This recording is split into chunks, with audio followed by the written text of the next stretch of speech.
risks. We would talk about the dangers, about the limitations of each one. And one of the striking things here is that the person who could be a great leader, a great political leader, can also be a fascist, an authoritarian, somebody who is a hyper-conformist, who insists on conformity. And somebody, the professor, who could be the insightful doubter, can also be a whiny, self-indulgent narcissist. Okay? So forth. And the poet can risk isolation. That doesn't mean you have to become isolated to become a poet, okay, or an artist. But there's a risk here. Okay? So that's kind of lesson 2, second perspective on personality. Third perspective on personality, and it says 4 here, because I had introduction to personality, and then place, and then the other thing, and now this. Okay?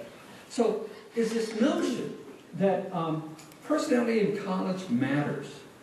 When I was a grad student, I undertook a very large-scale study of relationships between personality and performance in college, using different measures of college GPA and different measures of college success. It turns out it's a very, very difficult thing to study for some surprising reasons.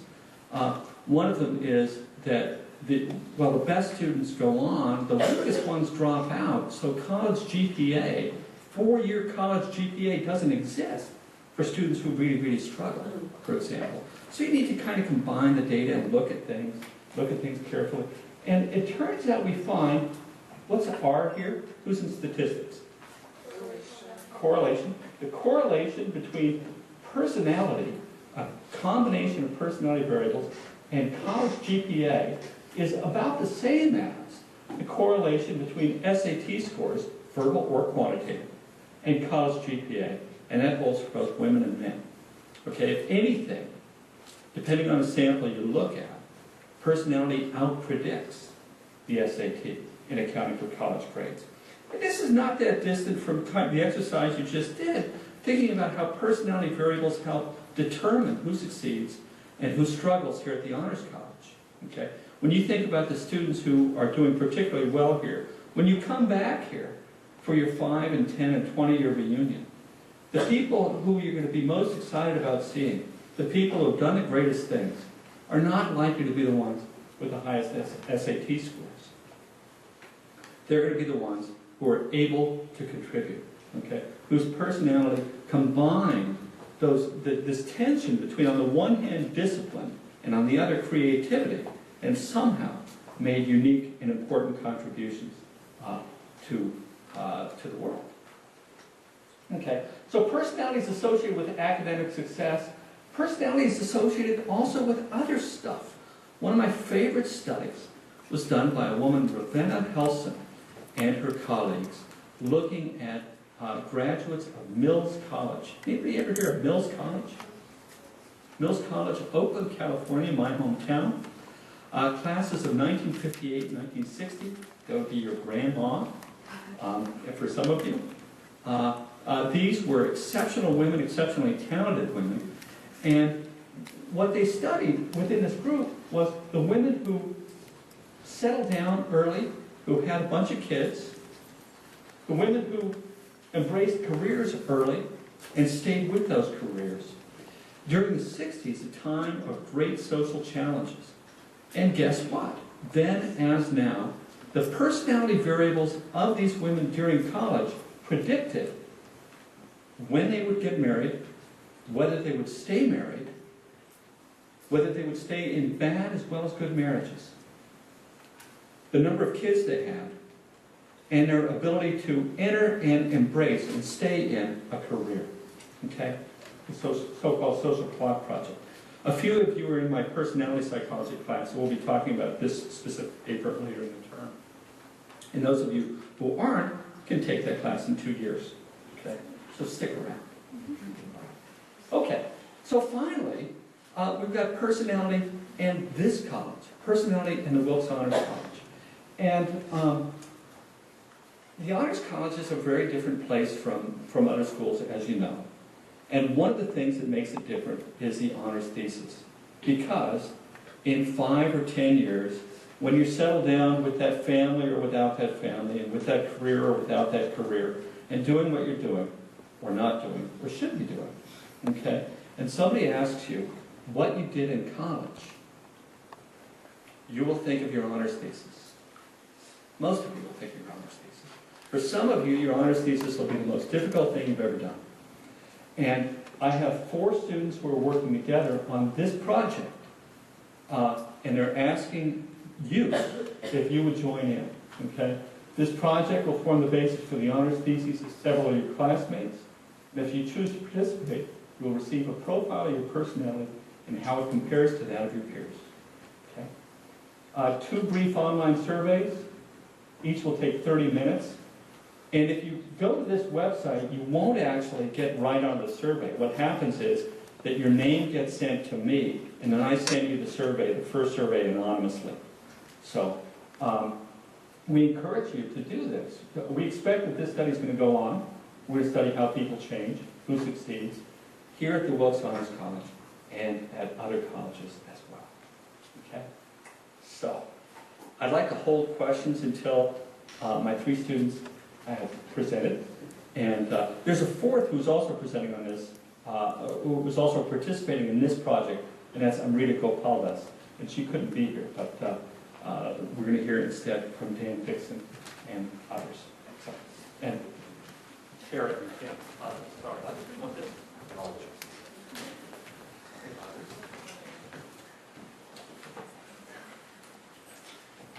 Hi everyone.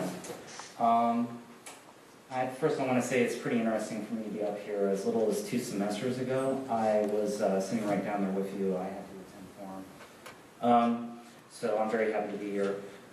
First I want to start my part of the assessment by asking everyone here, if you had to describe the Honors College to your high school friends who didn't choose to come here, exactly how would you describe it? In what ways would you describe it to them? What is the Honors College?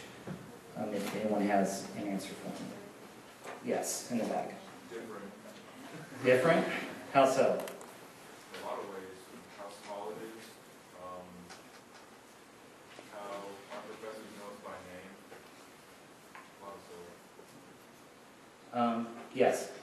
I would probably say it's a very, very small little art school. Your classes are typically 15 students. And I would probably talk about thesis because it's fairly unique to the Honors College. Yes, Brent. It's a great place academically, but socially, it has its unique characteristics. Okay, well that's actually a little bit of what I want to talk about. And basically, one of the things I really, from my own time here, one of the things I've really kind of thought about is just how we kind of adapt to the Honors College. First I want to say that many psychologists have ran several studies, and they have found that people have a tendency to naturally go to places where they think they will find comfort and will find confidence. Now, I'm wondering if this is because of the fact that we feel that we want to go somewhere that reflects aspects of ourselves. Insofar as we feel like we would be a good fit with the people around us. And the question I want to ask is, was our initial decision to come to the Honors College an aspect of that desire, an aspect of that need to fit in? And in order to determine that, my part of the assessment will examine values. Now, values are really important because by comparing values with each other, we can really understand certain insights about ourselves, as well as how we compare with other people. Now, we have, what I put up here is several value statements. One is about cigarette smoking, there's one about faith, and then there's one about liberal arts education should encourage students to adopt liberal values. I particularly like the last one. A fulfilling college experience should include partying as well as studying. Now, I'm sure we all hold pretty strong opinions about a lot of these. Now, if you really consider meeting someone else who may disagree with you on most of these statements, are you more or less likely to get along with that person? will you be friends with them? So it really drives home the point that our values kind of define ourselves and the way we relate to each other people and may influence how we fit in. Now, our common values on the whole form together to kind of form a social culture here. If we add up everyone's values, there's kind of a personality to the Honors College. It's interesting, if there is a personality to the Honors College, does the more time you stay here, does it slowly influence you, or are there limits to that? I have a little diagram up here that kind of goes into detail. You have you create the Honors College. In turn, how does the Honors College kind of influence you? What limits are there to that? Is there any effects at all, or are there some significant effects? So there's kind of a reciprocal relationship of influence between the two I want to examine. If there is a kind of a trade between values, does the values being traded, when we share values, do they make us better students? And this really kind of gets to the core point of my presentation about a person-environment fit, where a person fits in with an environment. Previous studies have looked at person-environment fit and have found that the higher a student's person-environment fit, the higher their GPA is over time. Now, I believe that if we really look into that, we can really try and find the underlying values. Dr. Lanning was talking about this earlier, like an openness to experience. Are there certain traits or values that we share that really influence our grades over our time here? And if so, can we encourage those values in any student who comes here from any kind of background? And can anyone really come to the Honors College and do well if we can locate those values? Now, there are two mechanisms how certain values, the adoption of values, can encourage better grades. I have a diagram up here that kind of outlines it. At the start, we have entering freshmen, you, who come in, and then you adapt values, and you gain a stronger environment fit, person-environment fit. Now, the first possibility is that these values that you're adopting kind of naturally encourage better study habits. And what they do is a good example would be if you're around a lot of people who study a lot and you're just kind of exposed to that, you may be more encouraged to study yourself. And of course that will lead to better grades and better GPA. The second possibility is that the more values you adopt here, the more in common you have with each other, and the more a sense of belonging you have, the more you kind of have a positive effect, positive feelings and a stronger focus.